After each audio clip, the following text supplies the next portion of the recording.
खाली दिलेल्या वाक्प्रचारांचा वाक्यात उपयोग करा. घाबरू नका, मी काही अभ्यास वगैरे घेत नाहीये. उलट मला या वाक्प्रचारांची एक गंमतच सांगायची. या वाक्प्रचारांचा जर नीट अभ्यास केला तर असं लक्षात येतं की एक जरी शब्द बदलला तर वाक्प्रचारांचा अर्थ मात्र खूपच बदलतो. म्हणजे बघा, डोक्यावर घेणं वेगळं आणि डोक्यावर बसणं अगदीच वेगळं. असंच काहीसं आपल्या आयुष्यातही घडत असतं. ते कसं, ते मी वाक्प्रचारांच्या तुलनेतनं स्पष्ट केलंय एका स्वरचित कवितेतून. कवितेचं शीर्षक आहे कधी असं कधी तसं. हातात हात घेतले की एकीची चिन्ह दिसतात. पायात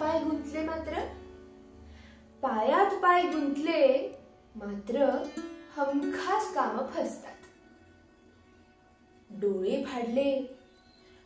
फाडले म्हणजे अचंब्याची पारणी भेटतात. तोंड फाडून बोललं की श्रोत्यांचे कान किटतात. पाय खेचतात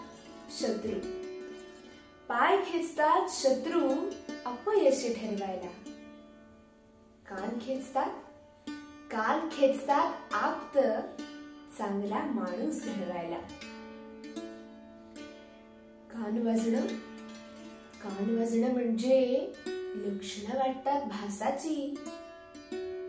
तोंड वाजवणारी माणसं कायमच त्रासाची. मन प्रसन्न होतं करता कौतुक तोंड भरून. दुःख व्यक्त होतं जेव्हा डोळे येतात भरून. बोट मोडणाऱ्या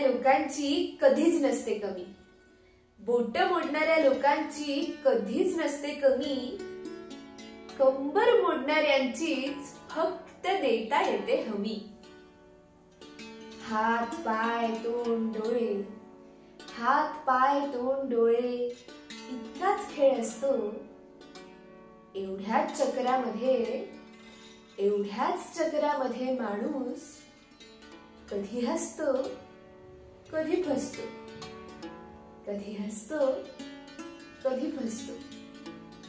पटतंय ना? कधी असं कधी तसं. धन्यवाद.